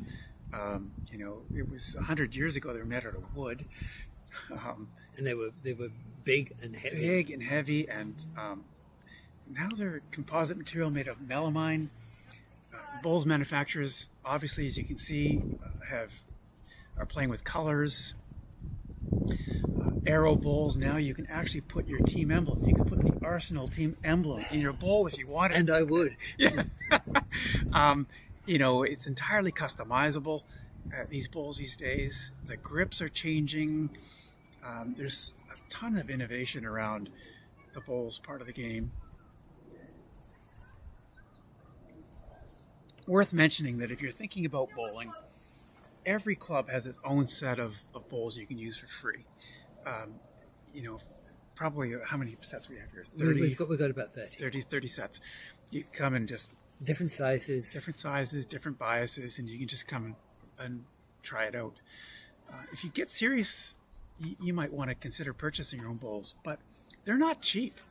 No, but what we're doing this year is we're trying to upgrade our bowls. So the older bowls, we're actually selling them off to new members for $40 a time. Yeah. I mean, this is to encourage people. Yeah. But going back to what you were saying about the differences, when you first start to bowl, your hand size is going to define not just arm strength, but your hand size is going to decide what size bowl you want to Right. use. So if you've got fairly small hands, you probably want to be bowling, with anything between a 0 and a 2. Right. If you've got bigger hands, mitts like mine, you can go up to a sort of a 4 quite comfortably. Yeah.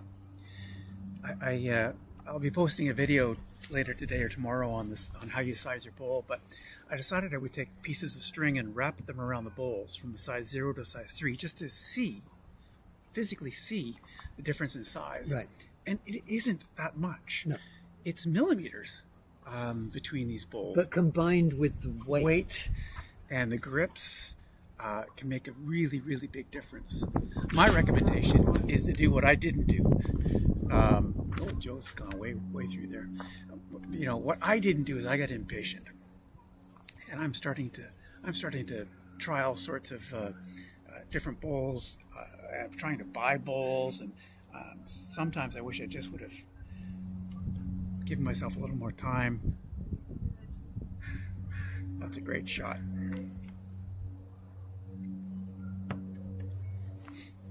And just thinking back, I probably, since I started bowling just over 3 years ago, I've had 4 different sets of bowls. Yeah, nice shot. It does get into your blood, doesn't it? I mean, Yeah. I bought a used setup in Duncan that I bowled with for most of last year. And they were a good first time bowl for me. Used your bowls for a while, the Tigers that Joe's using. Upgraded my bowls to that. It won't be the last set of bowls I buy, though. Bobby Jean, I think, told me she's got 8 sets. 12 Yeah. sets. It's the nature of the beast, I think.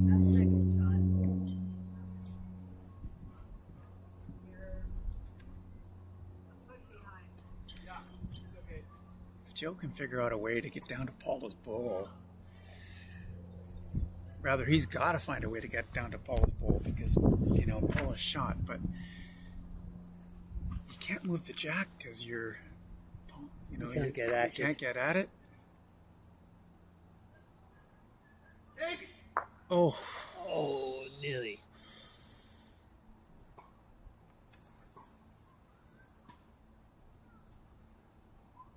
Is Joe still second? Paula's trying to. Not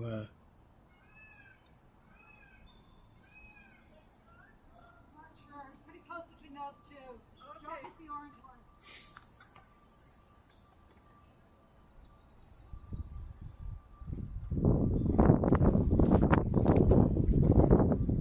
Almost. Good try. That's not a bad shot.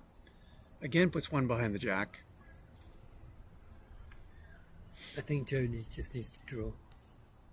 The wall out front, I don't know how to get around it. That one's wide. This is tricky. We'll eavesdrop here. Tricky here.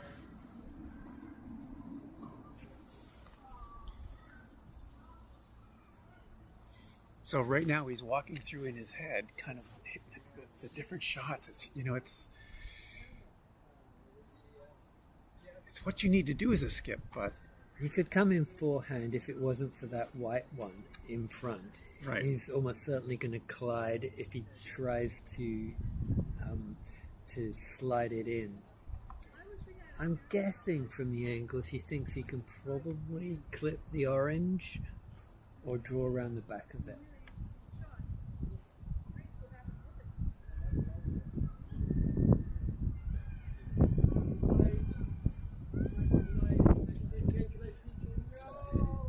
is it? Oh, Oh, and he's tapped. Oh, Oh dear, no. disaster.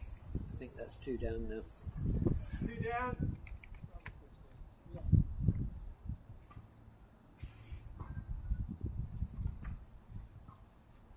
John.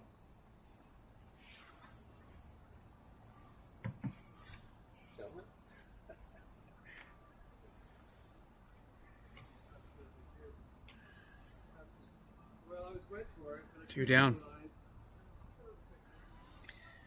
That's going to make it tough to come back now. 11-4. What That's, end are we- 7 is a lot to get What back. end are we? 2 more ends. You're bowling in the 11th now. That's a tough one. You know, it's 11-4 down. Yeah, that's a tough spot.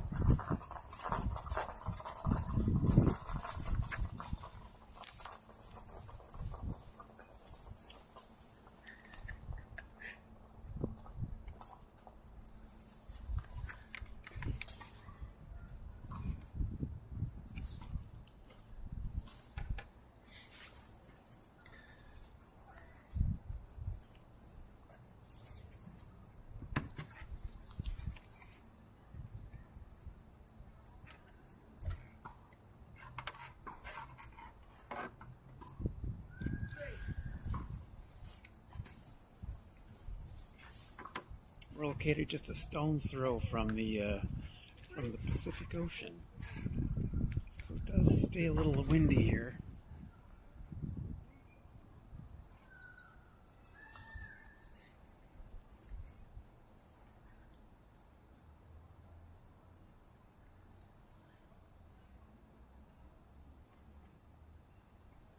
I can hear Portia humming. When Portia hums on the green, you know she's she's in a good frame of mind. I've played against her, and she'll suddenly realize, you know what I'm not doing? What, Portia? I'm not humming. And sure enough, she'll start to hum her favorite song, and I asked her about it once, and she said she has absolutely no idea what it is she's humming. It's no particular. there's no melody No, there. it's just. I mean, it actually is quite a pleasant Yeah, sound, it is. but yeah, I don't think there's any Eric Satie going on. Good spot.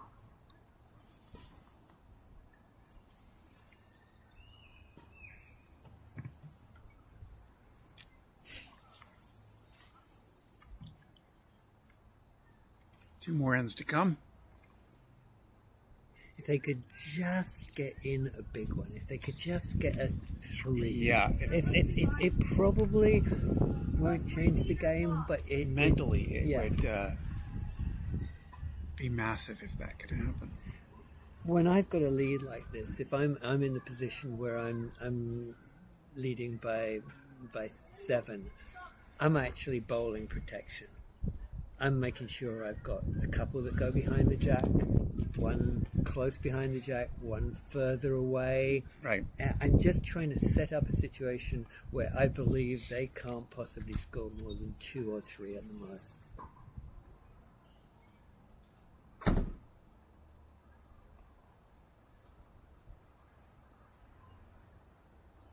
This looks good. It'll- They're all within a hair's breadth of the jack. Just got Yeah. nice and easy. Right here.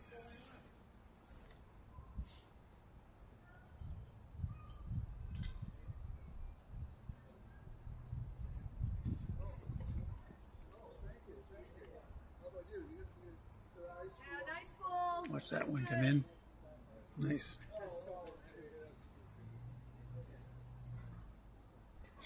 Go a little wider, a little lighter.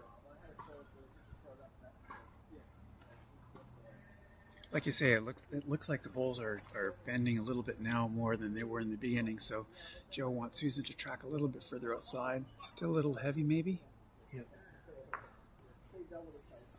But at least she's got herself a block of 3 now. Yeah. There is actually a position where Joe can promote the jack Yeah. back there. Yeah. You've got to hope for this sort of situation where you can take the jack back, stay with it, run it into your 3 and suddenly be 4 up. Right. If you're looking to follow Island Bowls live, put your socials on the screen for you now. Feel free to subscribe to the YouTube channel. I'd appreciate that. It helps a lot. You can get my content at islandbowlslive.ca. I'm on Facebook.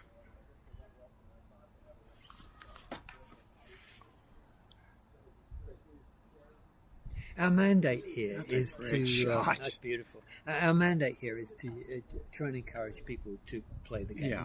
to understand a little bit more about what's going on, Yeah. to bring new people into the game. Yeah, that's my entire intention is to try and bring this game to a new audience. It's a nice shot, Joe.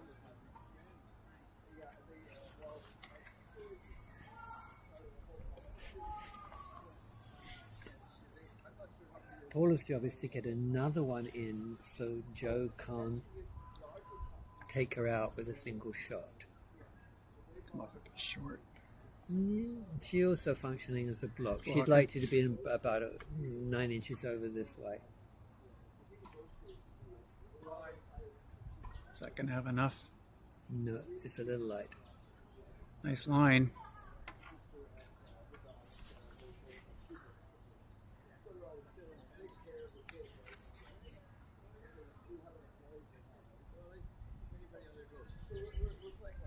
Paul's delivery, it's the same every single time. It's a metronome, isn't it?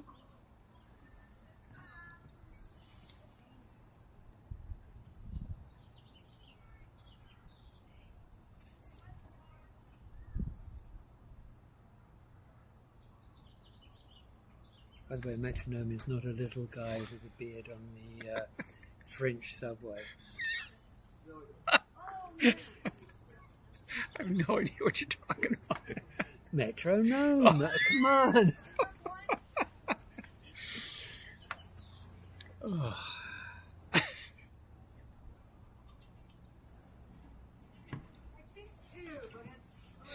Looks like they might be up 2.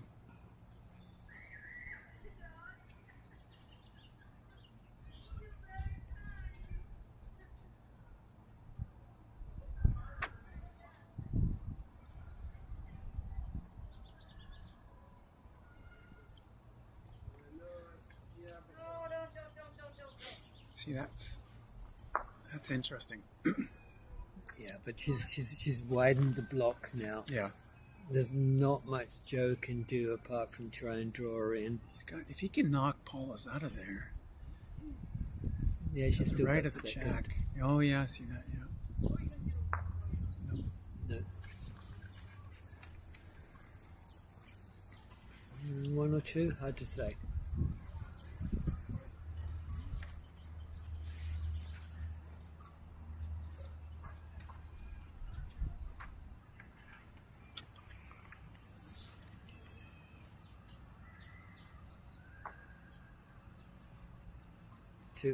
Two. Okay, that's 13. That's pretty much beyond range Yeah, now. it's pretty much out of the range. Well, in fact, it is beyond range because it's a 9 points, and 8, of course, is the most you can make. Mm-hmm.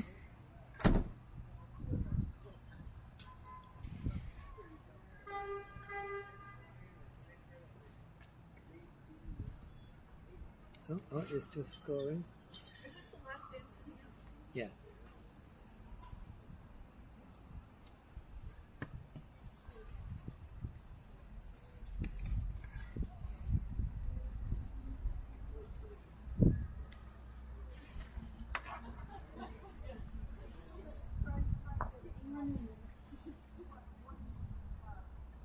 What's going on?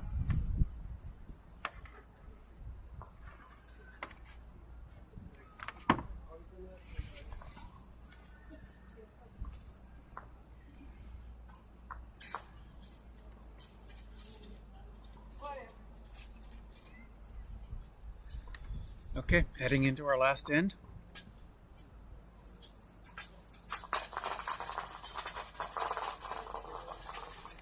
this exhibition match between Paula Parkinson and Portia Priegert, taking on the ship horse, Joe and Susan.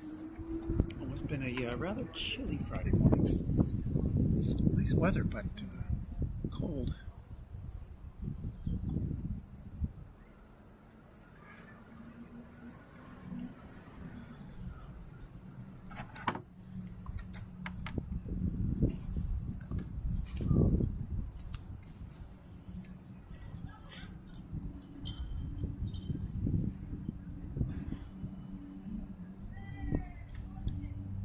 Every day here at the club we have a 1 o'clock draw, and Yep.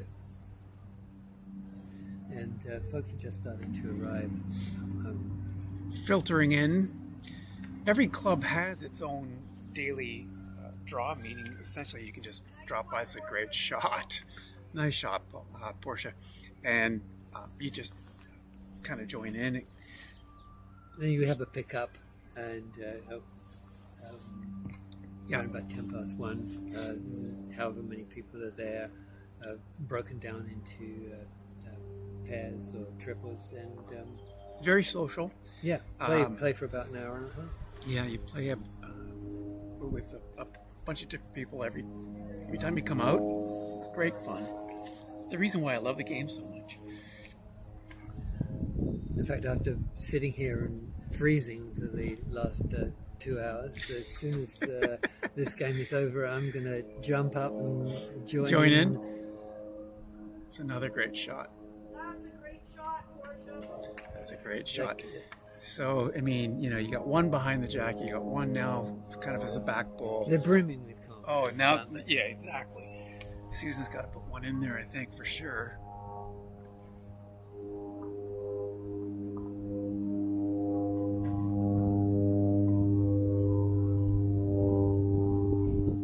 This looks good. This looks good. Nice shot. That's perfect. Good shot, Susan.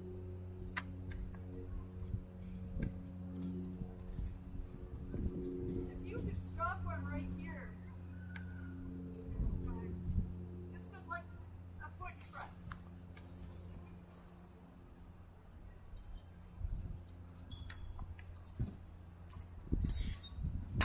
This looks good again. That's a great shot, Portia. That's a great shot.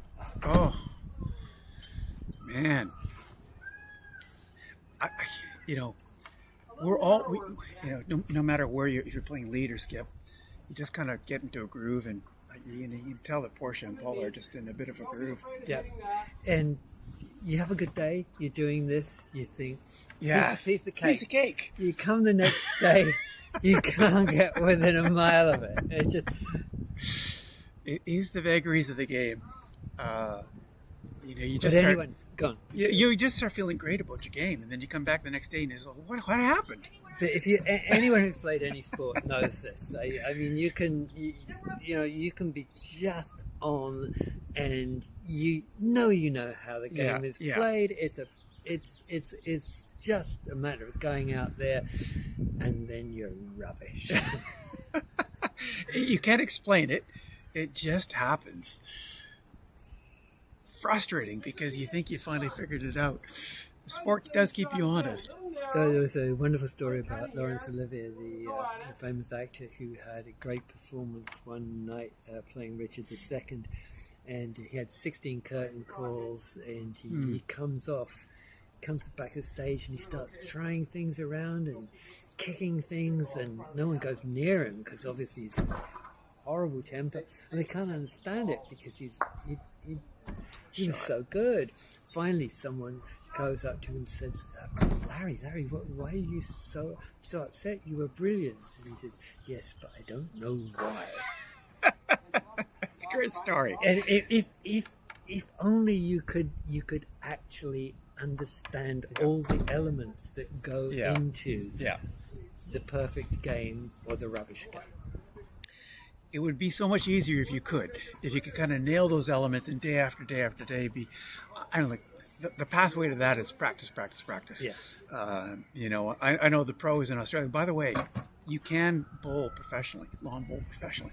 I know the pros in Australia practice 3 to 4 hours a day. Yeah.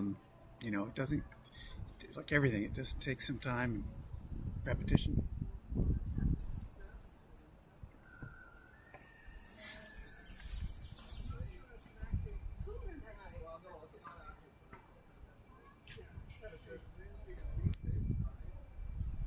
That looks good. Oh, Oh, we got it. that's a great shot. They're now holding one.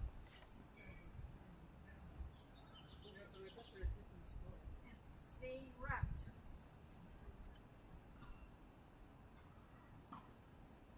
Okay, now Yeah, Joe needs to Joe's- take the white one out. If he can take the white one out, then he's sitting 3 at least.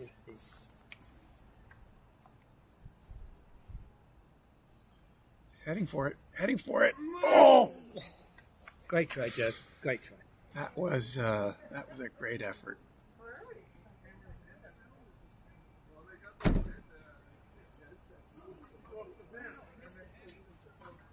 Come on, hit it. This looks good. Oh, she just kept it closer. Oh, that makes Joe's job a little tougher. Yep. Because if he nicks the wrong bowl, if he hits Susan's bowl, he's giving up 3. That's light. Oh, baby, don't do that. Yeah, it's tough. 2 bowls to come on our final end.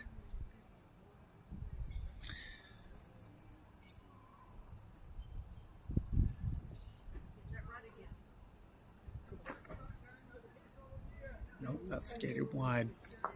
No, All right, Joe's Joe got. can't. He's got to let it go now. He's gonna let really, it go. He's really got to. Oh, he's feathering it in there.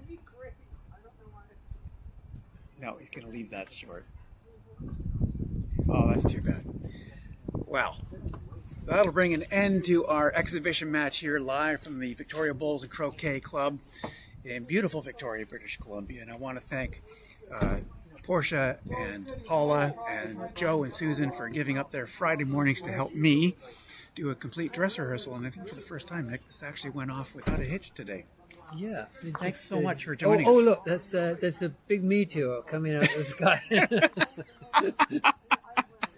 Thanks for that. It's been terrific having you as well with us, and Great fun. And you can watch the game back on the Island Bowls Live YouTube channel or at islandbowlslive.ca. Feel free to check us out, and if you'd like a live bowls lawn bowling live stream at your club, please feel free to give me a shout, and I'd be thrilled to talk to you about that this summer. And I'm just out to try and build the profile of the game in and around the South Island and the Lower Mainland. So with that, we'll wish you a great afternoon, and thanks for watching another islandbowlslive.ca presentation. We'll talk to you again soon. Take care. Look after yourself. Are you good, Joey?